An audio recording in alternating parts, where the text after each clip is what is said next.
Halo semuanya, balik lagi bareng Noba di sini. Kali ini Noba akan melanjutkan part selanjutnya dari film Donghua yang berjudul Battle Through the Heaven.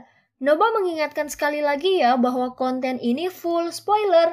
Tanpa lama-lama lagi, yuk langsung aja kita masuk ke isi ceritanya.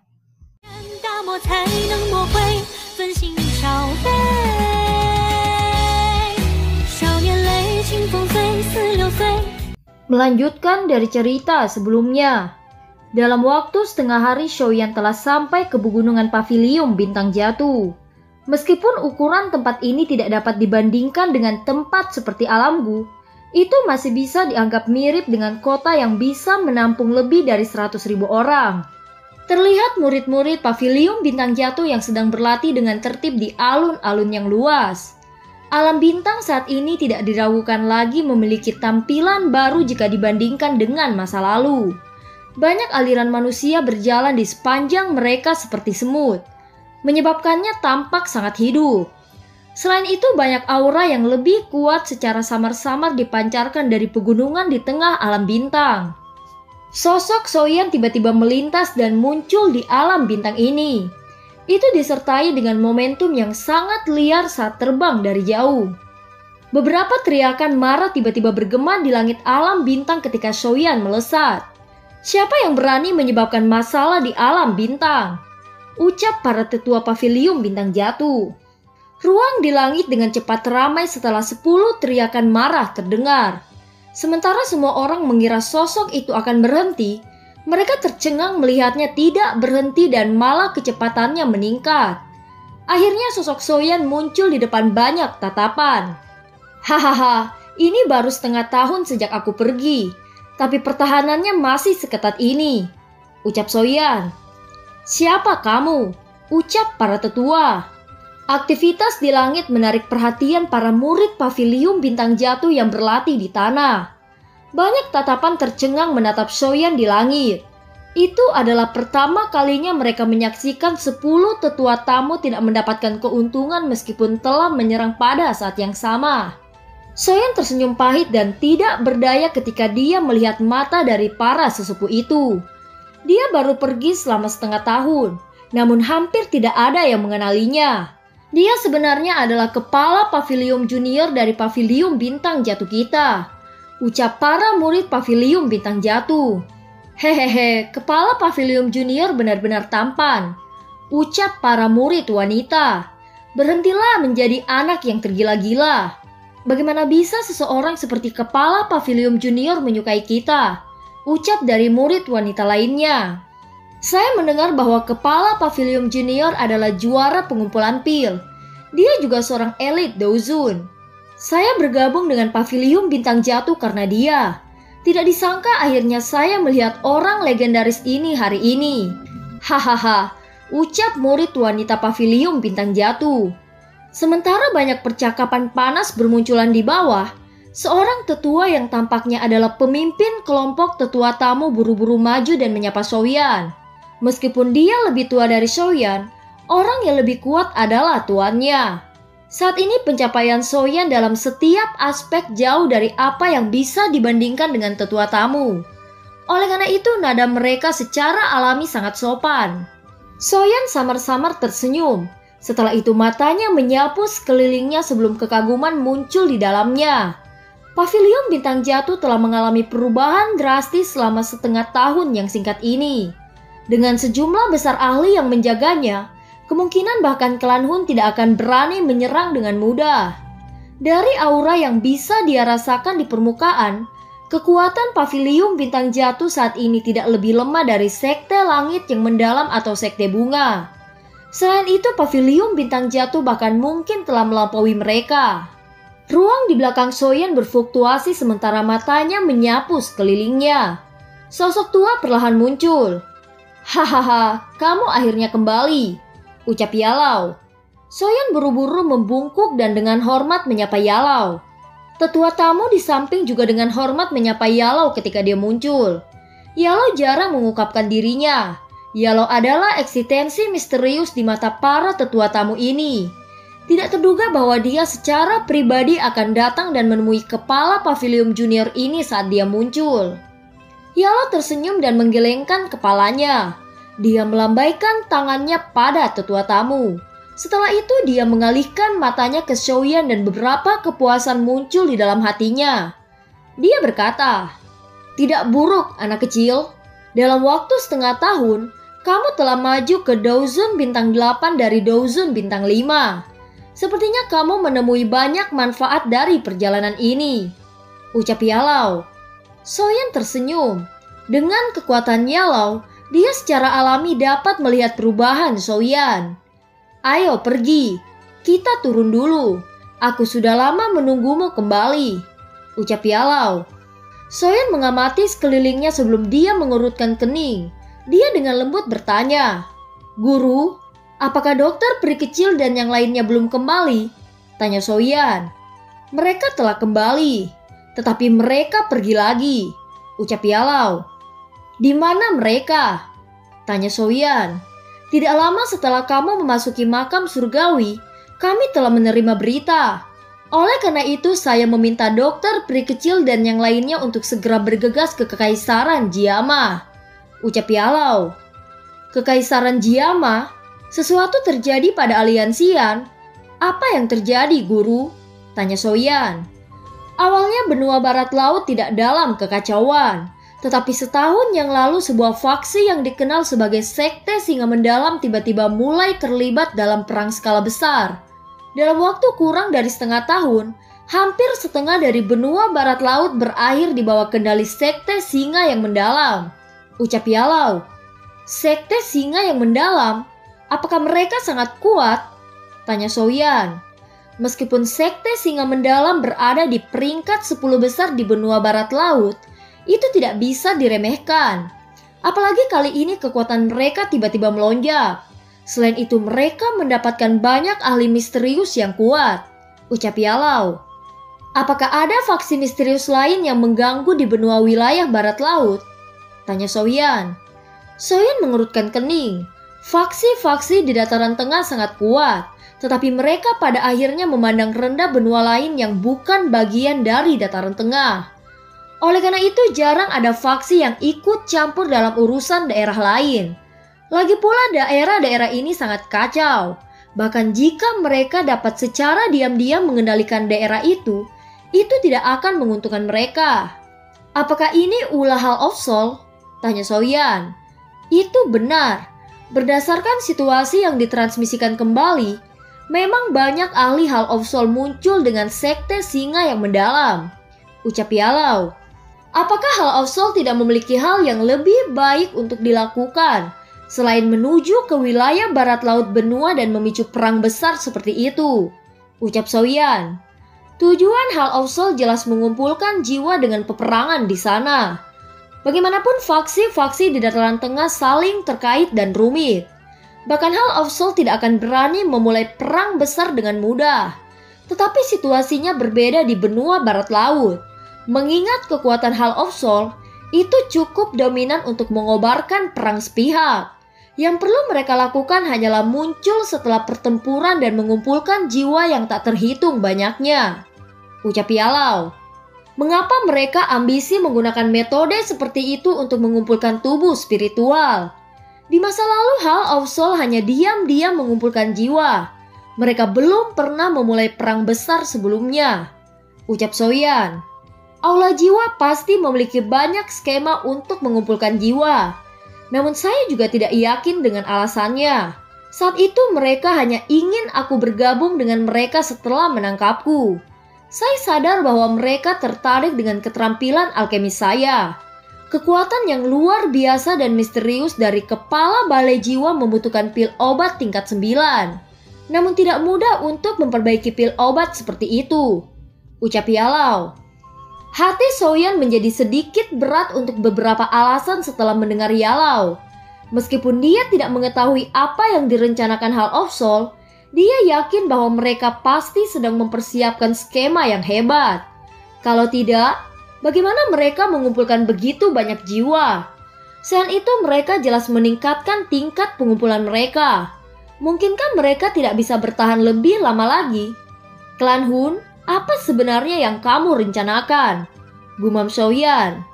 Benua barat laut berada dalam kekacauan dan sekte singa mendalam terus memperluas wilayah mereka. Mereka yang tidak tunduk pada mereka akan menghancurkan sekte atau kerajaan mereka. Ini tidak dilakukan lagi telah sangat meningkatkan kecepatan di mana Hall of Soul mengumpulkan tubuh spiritual. Kualitasnya mungkin tidak tinggi, tetapi mereka dapat menembusnya dengan kuantitas. Adapun aliansi yang kamu, itu telah menjadi aliansi yang kuat yang dapat diperingkatkan di antara 3 besar benua barat laut setelah dikembangkan oleh Medusa dan yang lainnya. Biasanya sekte singa mendalam bukanlah tandingan aliansian. Sayangnya ada penambahan aula jiwa. Dengan bantuan para ahli dari aula jiwa, aliansian hanya bisa berakhir dengan kerugian. Beberapa bulan yang lalu wilayah aliansian menurun. Setelah kami memperoleh berita tentang hal itu, dokter peri kecil dan yang lainnya bergegas ke Kekaisaran Jiama. Qingling juga mengikuti karena nasib rumah ular langit juga sangat buruk. Saya juga telah mengirim beberapa ahli dari Paviliun Bintang Jatuh untuk mengikuti kelompok dokter peri kecil ketika mereka pergi. Namun saya pikir mereka akan kesulitan menangani situasi ini, ucap Yalau. Sepertinya aku juga harus cepat kembali, ucap Xiaoyan. Yalau tidak terkejut saat mendengar kata-kata Xiaoyan. Dia sedikit mengangguk dan berkata, kali ini aku akan mengirim beberapa sesepuh dari Paviliun Bintang Jatuh yang merupakan bintang 5 Daozun. Mereka akan bersamamu ketika menuju ke Kekaisaran Jiama. Selain itu mereka mengetahui lebih banyak informasi daripada kamu. Mereka akan membantumu memahami situasi benua barat laut. Saya pribadi akan tetap berada di Paviliun Bintang Jatuh untuk berjaga-jaga terhadap skema Hall of Soul yang mengalihkan kekuatan kita, ucap Yalau. Xiaoyan segera mengangguk setelah mendengar ini. Kami akan mengesampingkan masalah api teratai iblis pemurnian untuk saat ini. Bagaimanapun masih ada waktu sebelum pameran perdagangan spasial dimulai. Sebelum itu kita harus menyelesaikan masalah aliansian. Jangan terburu-buru pergi hari ini. Wilayah dataran tengah dan benua barat laut terlalu jauh. Kamu akan membutuhkan lebih dari 2 bulan untuk terbang ke sana.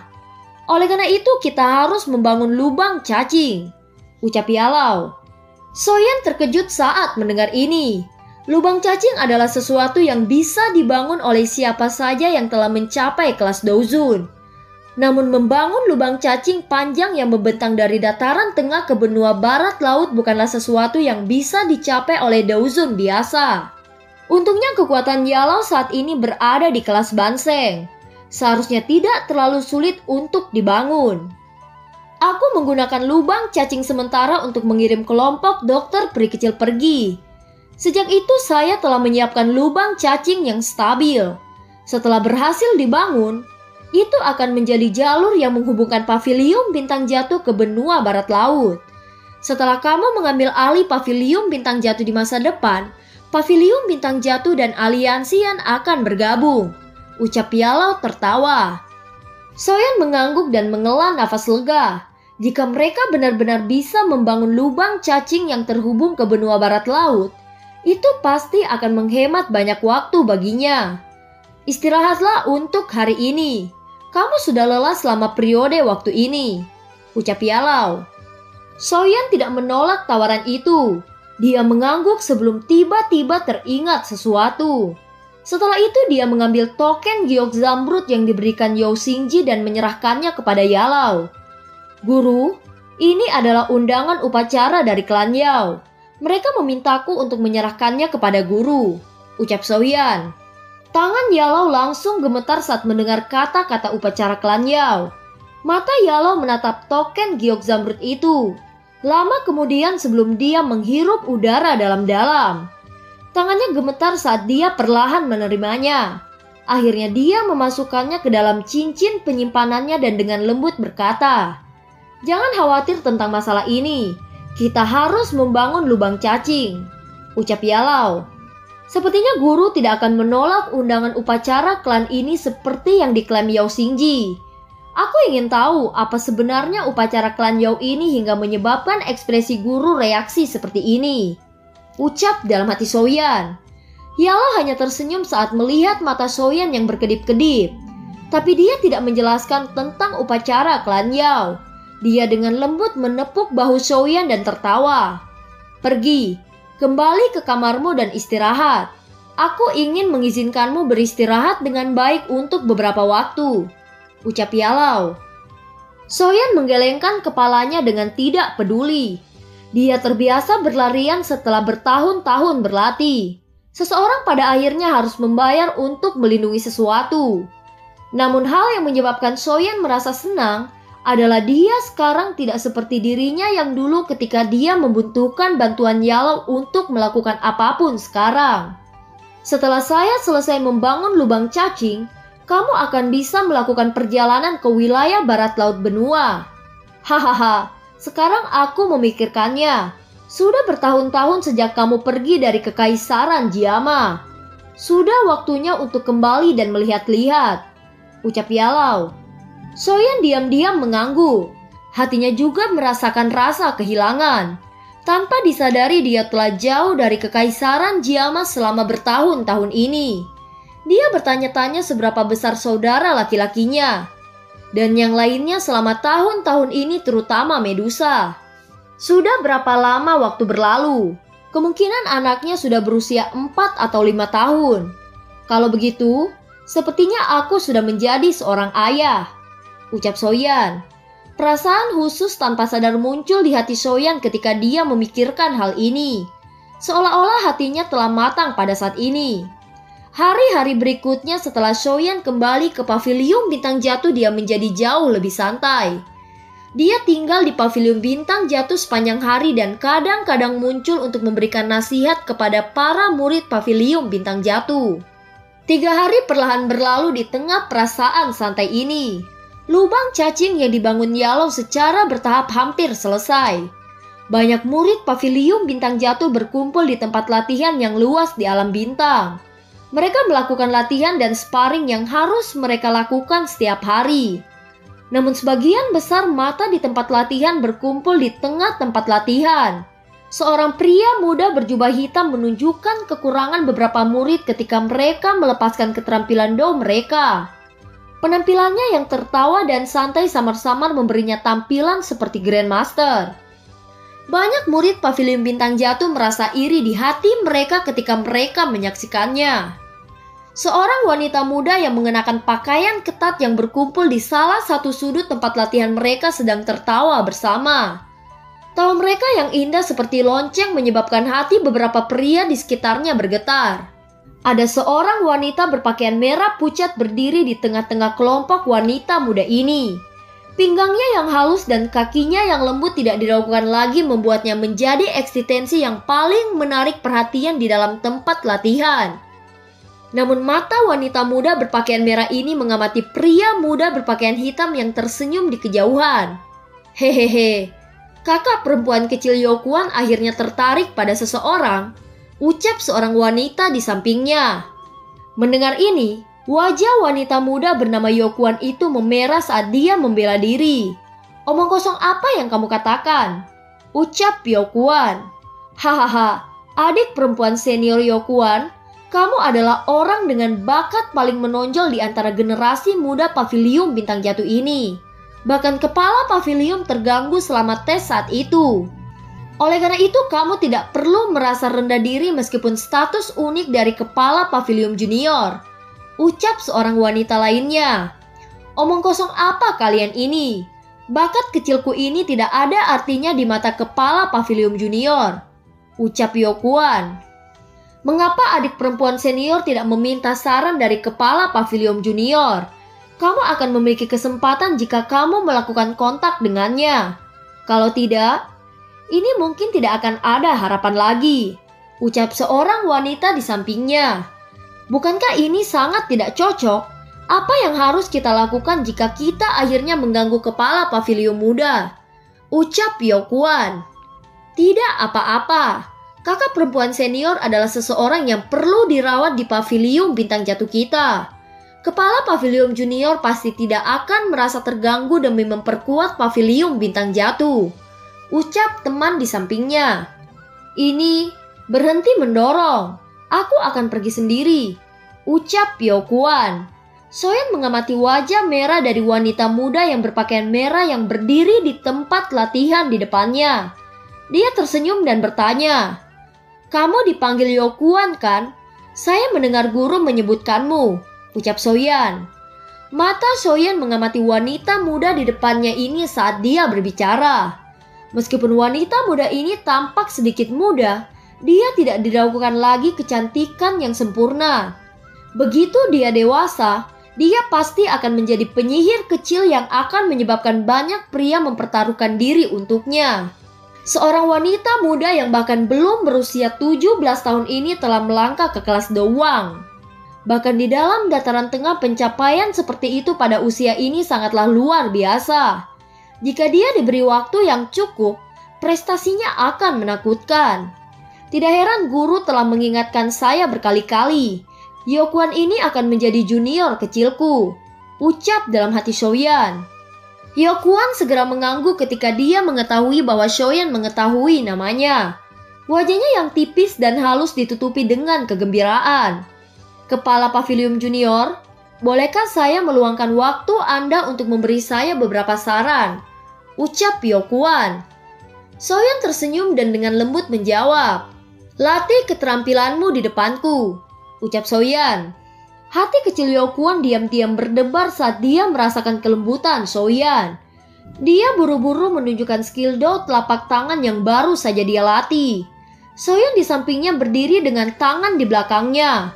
Dia menyaksikan Hyokwon melepaskan teknik telapak tangan kelas D dengan cara yang sangat halus, menyebabkan dia tanpa sadar mengangguk. Soyeon juga menunjukkan beberapa kekurangan kecil. Hal yang menyebabkan Soyeon tercengang adalah Hyokwon telah memperbaiki kekurangan ini segera setelah dia mengidentifikasinya.